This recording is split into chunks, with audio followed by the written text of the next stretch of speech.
After the first 6 races of 2022, Mercedes have a sizable points deficit in both the Drivers and Constructors Championships.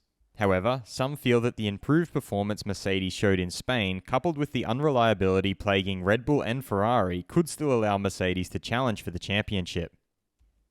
I'm your host, Dillon Shelley, and first up on Formula World, Mercedes have a championship-winning race car, Toto Wolff. Mercedes team principal Toto Wolff, while addressing the media after the race in Spain, pointed out how Lewis Hamilton's drive from the back of the grid to a top 5 finish was impressive.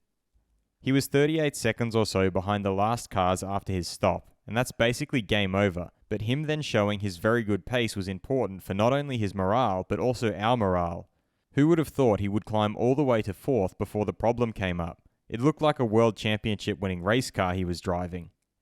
He added how it was reminiscent of some of their drives from the last 8 years when they dominated the sport.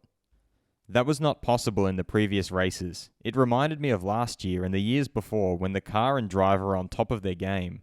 What I meant to say is that I've seen a race car today that reminded me of the race cars of previous seasons where you were 30 plus seconds behind the whole field and you come all the way to the front near the podium.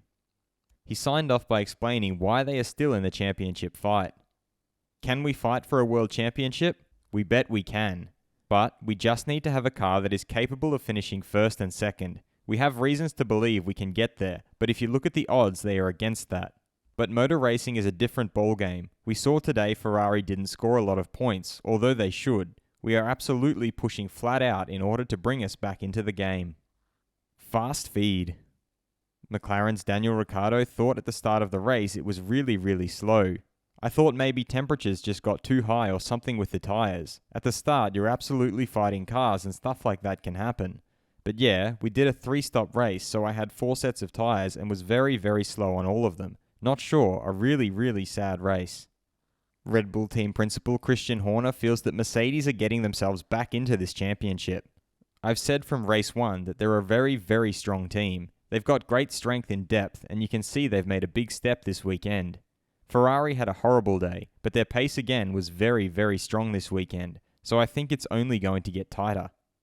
Ferrari's Carlos Sainz stated that you can probably see from the onboards and from the mistakes that I'm struggling quite a bit to drive this car, and to understand how to extract the maximum out of it. It has given me a whole new challenge in my Formula 1 career. I'm having to think outside the box, drive outside the box, and with this comes mistakes. Alpine's Fernando Alonso is very happy. Obviously, finishing in the points is always the target every weekend. For us, after the bad qualifying and the decision to change the engine overnight, it was in a way like sacrificing this weekend, as we know that it's very difficult to get points. So, now that we got P9, it feels like a victory nearly, and it feels good. Are Mercedes now championship contenders? Head over to my community page to vote in the poll and let me know what you think in the comments. And if you liked this video, feel free to subscribe and check out my others for all the latest in the world of Formula 1.